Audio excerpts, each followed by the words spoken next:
തിരുവനന്തപുരം നഗരത്തിൽ കഞ്ചാവ് വേട്ട. ഓട്ടോയിൽ കടത്തിയ 2 കിലോ കഞ്ചാവ് പോലീസ് പിടികൂടി. കൂടുതൽ വിവരങ്ങൾ ജിബിൻ ജെബി നൽകും. ജിബിൻ, എങ്ങനെയാണ് പ്രതികളിലേക്ക് പോലീസ് എത്തിയത്? എപ്പോഴായിരുന്നു പ്രതികൾ പിടിയിലായത്?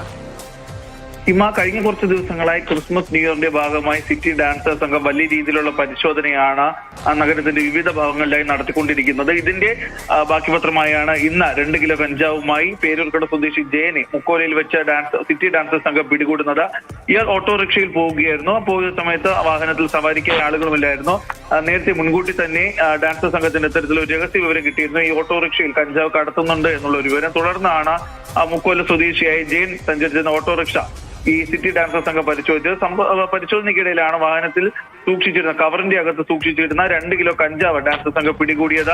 ഇത് ക്രിസ്മസ് സ്പെഷ്യൽ ഡ്രൈവിന്റെ ഭാഗമായിട്ടുള്ള ഒരു പരിശോധനയാണ് കഴിഞ്ഞ കുറച്ച് ദിവസങ്ങളായി ഈ തിരുവനന്തപുരം നഗര മേഖല കേന്ദ്രീകരിച്ച് നടന്നു വന്നുകൊണ്ടിരിക്കുന്നത്. കഴിഞ്ഞ ദിവസമാണ് തിരുവനന്തപുരത്ത് തന്നെയുള്ള തീരദേശ മേഖലകൾ വഴി ലഹരി വസ്തുക്കൾ കടത്തുന്നുണ്ട് എന്നുള്ള രഹസ്യ വിവരത്തെ തുടർന്ന് പെരുമാതുറ മേഖലയിലും ഡാൻസ് സംഘം പരിശോധന നടത്തിയിരുന്നു. പ്രത്യേകിച്ച് കടലിന്റെ ഉള്ളിലേക്ക് പോയി കടലിൽ നിന്ന് മത്സ്യങ്ങളുമായി വരുന്ന വള്ളങ്ങളെ പോലും പരിശോധിക്കുന്ന തരത്തിൽ വലിയ രീതിയിലുള്ള ഒരു പരിശോധനയാണ് കഴിഞ്ഞ ദിവസങ്ങളിൽ നടത്തിയത്. എന്തായാലും ക്രിസ്മസ് ന്യൂ ഇയർ ആഘോഷങ്ങളുടെ ഭാഗമായി ന്യൂ ഇയർ അവസാനിക്കുന്നതുവരെ ഇത്തരത്തിലുള്ള ഒരു പരിശോധന തുടരാൻ തന്നെയാണ് സിറ്റി ഡാൻസേഴ്സ് സംഘത്തിന്റെ തീരുമാനം.